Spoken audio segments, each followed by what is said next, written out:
கர்த்தராகிய இயேசு கிறிஸ்துவின் பரிசுத்த நாமத்திற்கு ஸ்தோத்திரம் சொல்லி உங்களை இந்த கிருபையின் புதையல் நிகழ்ச்சிக்கு வரவேற்கிறேன். எபிசோட் 1 184 வரைக்கும் பார்க்காதவங்க பாருங்க. நிச்சயமாக இதயத்துக்கு தேவையான விஷயங்களை பேசிட்டு வரோம். நம்ம தொடர்ந்து மோசையோட வாழ்க்கை வரலாறு யாத்திராகமத்திலிருந்து பார்த்துட்டு வரோம். ஆண்டவர் மோசை கிட்ட சொல்லி மோசை மூலமா சில அற்புதம் நடக்குது. நதியெல்லாம் ரத்தமாயிடுது. தண்ணி குடிக்க கூட அவங்களுக்கு இல்லை. நதி, குளம், வீட்டில் இருக்க தண்ணி எல்லாம் ரத்தமாயிடுது. ஆனாலும் பார்வோன் கடினப்படுத்துறான். ஏன் கடினப்படுத்துறான்னு ஆண்டவர் சொல்லியிருக்காரு பாருங்க. யாத்திராகம் 7:3 இப்படி சொல்றாரு, நான் பார்வோனின் இருதயத்தை கடினப்படுத்தி எகிப்து தேசத்தில் என் அடையாளங்களையும் அற்புதங்களையும் மிகுதியாய் நடப்பிப்பேன். மிகுதியாய் நிறைய இருக்கு, அதனால மிகுதியாய் நடப்பிப்பேன் சொன்னதால டைம் ஆகுன்றத ஆண்டவர் அதுல சொல்றாரு. அதுதான் இங்க நடக்குது. பார்ப்போம். திரும்ப மோசே பாருங்க, போயிட்டு ஃபர்ஸ்ட் விடுதலை ஆகலன்னு சொல்லி சொல்றாரு. ஆனால் ஆண்டவர் திரும்ப திரும்ப போன்னு சொல்றாரு. யாத்திராகமம் 8ஆம் அதிகாரம் 1ஆம் வசனத்துல இருந்து பார்ப்போம். அப்போது கர்த்தர் மோசேயை நோக்கி, நீ பார்வோனிடத்தில் போய் எனக்கு ஆராதனை செய்ய என் ஜனங்களை அனுப்பிவிடு. நீ அவர்களை அனுப்பிவிட மாட்டாய் என்பாயாகில் உன் எல்லை அடங்களையும் தவளைகளால் வாதிப்பேன். எல்லாம் முழுவதும் தவளைகள்ல வாதிப்பேன். அதை எப்படி சொல்றாரு பாருங்க, 3ஆம் வசனம். அப்படின்னு மோசே கிட்ட சொல்றார், இதெல்லாம் சொல்லு, இதெல்லாம் நடக்கும்னு சொல்லுன்னு. நதி தவளைகளை திரளாய் பிறப்பிக்கும். அவர்கள் உன் வீட்டிலும் உன் படுக்கையிலும் மஞ்சத்தின் மேலும் உன் ஊழியக்காரர் வீடுகளிலும் ஜனங்களிடத்திலும் உன் அடுப்புகளிலும் மாப்புகள் உன் தொட்டிகளிலும் ஏறும். உன் தவளைகள் உன்மேலும் உன் ஜனங்கள் மேலும் உன் ஊழியக்காரர் எல்லாருமேலும் ஏறும் என்று கர்த்தர் சொல்றார் என்று சொல்லுன்னு சொல்றார். அதே மாதிரி நடக்குது. கோலை நீட்ட சொல்றாரு. எல்லாம் வாய்க்கால், நதி, கோலை. ஏன்னா பார்வோன் செவி கொடுக்க மாட்டான், இருதயத்தை கடினப்படுத்துறான். ஆண்டவரே சொல்லியிருக்காரு, அவன் இருதயம் கடினப்படுத்துவான். ஆனாலும் நீங்க போகணும்னா மோசே மாதிரி ஒரு கீழ்ப்படிதல் இந்த வேதத்துல பாத்தீங்கன்னா அவர் அப்படி ஆண்டவருக்கு ஒரு கீழ்ப்படிதலா, ஆண்டவர் சொல்லி கேட்டு நடக்கிறவரா, எப்படி பாருங்க அத்தனை முறையும் திரும்ப திரும்ப சொல்லும் போது போறாரு. அதே தான் திரும்ப என்ன நடக்குது, எல்லா இடத்துலையும் தவளை இல்லாத இடமே இல்லைன்னு ஆயிடுது. ஆனால் மந்திரவாதியும் செய்கிறான்.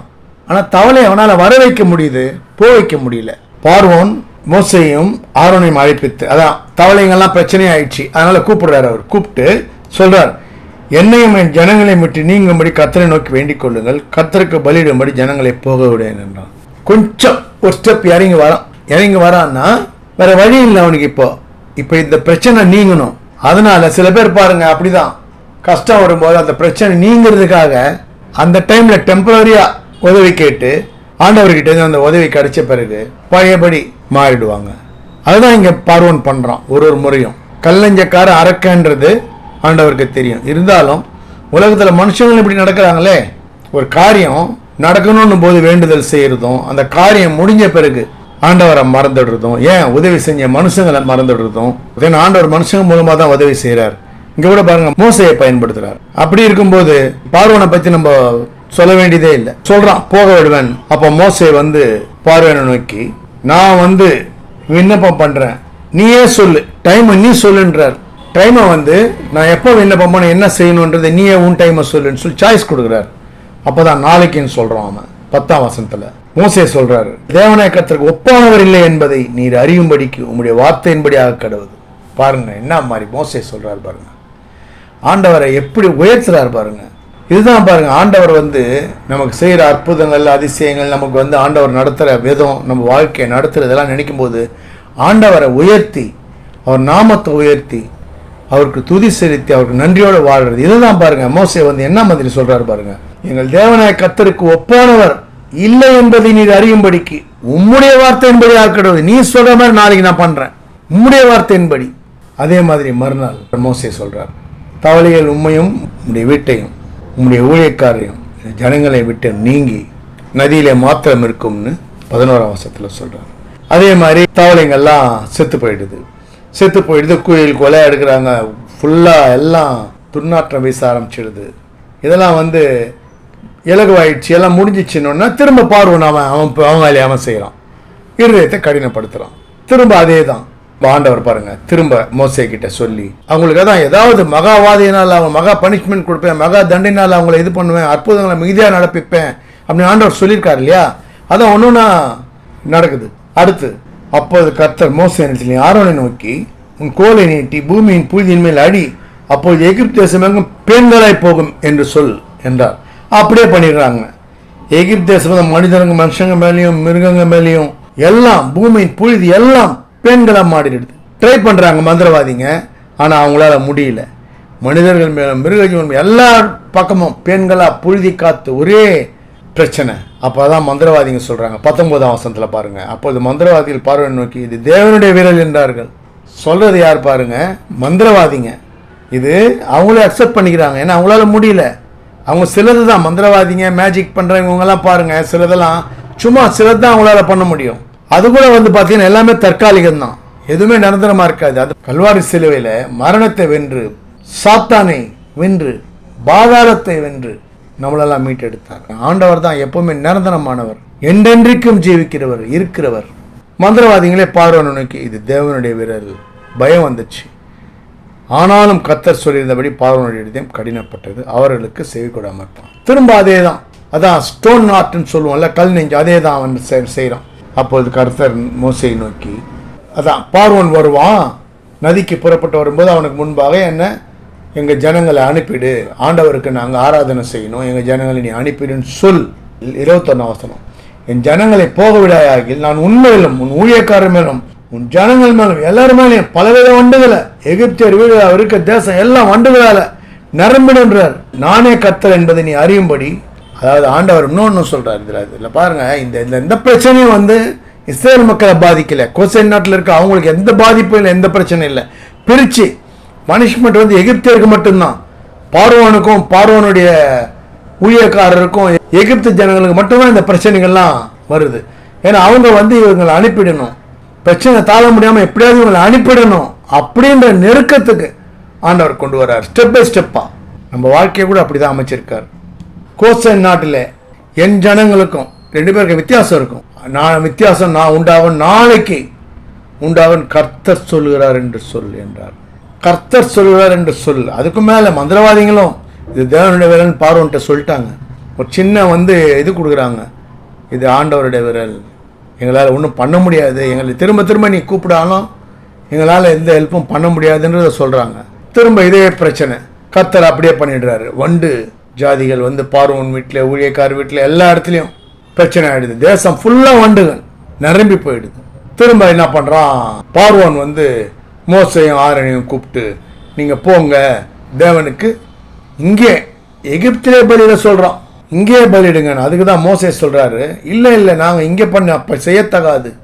26 மோசே சொல்கிறார் அப்படி செய்யத்தகாது, இது நாங்கள் பண்ண மாட்டோம்னு சொல்லிடுறாரு.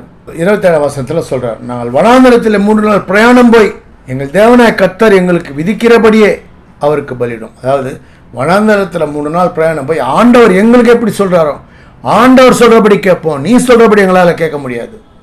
அதை தான் இங்கே சொல்கிறாங்க, நீ சொல்கிறபடி இங்கே எங்களால் பண்ண முடியாது.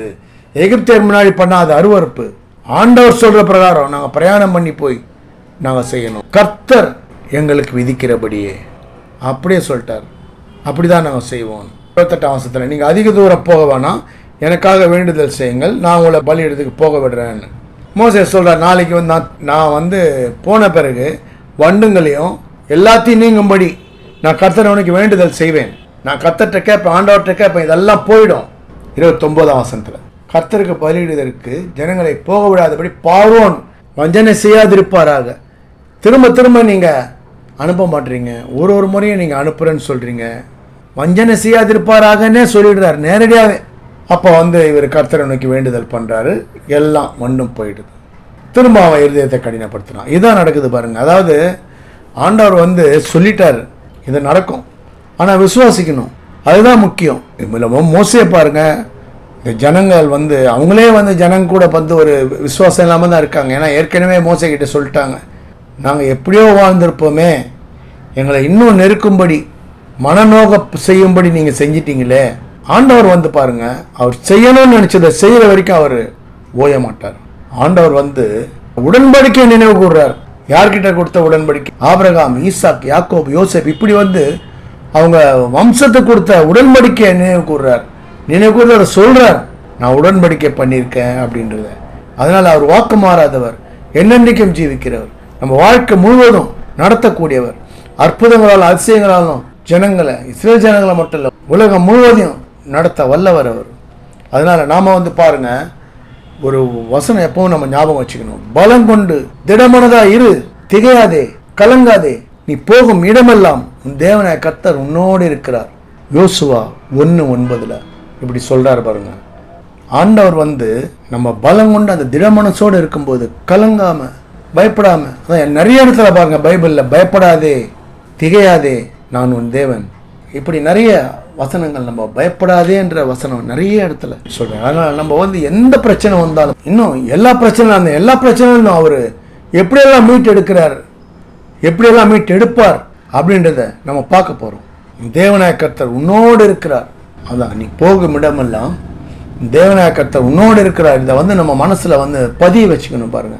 நம்ம போகும்போதெல்லாம் நம்மளோட ஆண்டவர் இருப்பார், நம்மளை நடத்துவார், நம்ம வாழ்க்கையை மாற்றுவார், சமாதான சந்தோஷத்தில் நிரப்புவார். தொடர்ந்து வாட்ச் பண்ணுங்க. சப்ஸ்கிரைப் பண்ணணும்னு நினைக்கிறவங்க சப்ஸ்கிரைப் பண்ணுங்க. பிடிச்சிருந்தா லைக் பண்ணுங்க, ஷேர் பண்ணுங்க. அநேக இருதயங்களை ஆண்டவர் தொடும்படி நிறைவுக்கு வருவோம். God bless you all. கர்த்தராகிய இயேசு கிறிஸ்துவின் விலையேறப்பட்ட இரத்தத்திற்கு ஜெயத்தை ஏறெடுத்து அவருடைய பரிசுத்த நாமத்திற்கு ஸ்தோத்திரம் சொல்லி நிறைவு செய்கிறேன். நன்றி. தேங்க்ஸ் ஃபார் வாட்சிங். தேங்க்யூ.